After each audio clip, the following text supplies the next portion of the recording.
Hello guys, this is Arkneil Gaming and we'll be participating on the Aspirants Unite event featuring Vexana and Guinevere on our third account. So we have recharged to 50 diamonds and spent 250 diamonds to get 15 guys.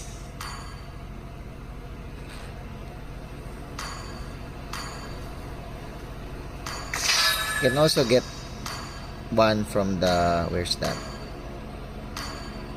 Well, I think I already claimed it guys.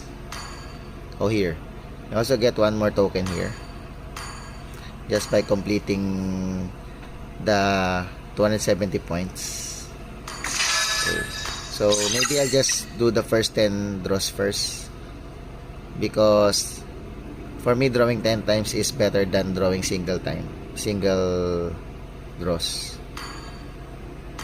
So the good thing about the Aspirants event is we can get a guaranteed unknown epic skin or better on the first 10 draws. So on this account, these are all the deluxe skins that I own.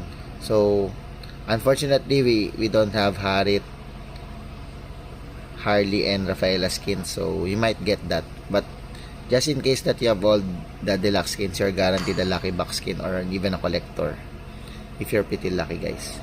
So I really want decisions in collector, so I hope we can get it in the first 10 draws. So let's go guys, let's see if we can get lucky. And what do we get? Oh, we got a Leomord basic skin. Nice. Valor and royalty in a dead Yeah, body. I really love the Aspirants events. If you want to collect a lot of skin, you should. So I believe this is my 10th guaranteed skin, or hopefully not. Wisdom works better than brute strength. So I got Lightborn inspired. At least I didn't get the epic skin that costs less diamonds. Okay.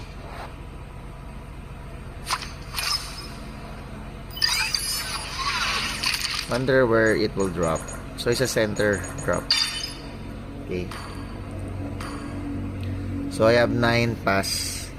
So I think I'll just save this for the second phase featured event, so I can draw 2 10 times draws guys. So that's it guys. What did you get? Thank you for watching. Bye bye.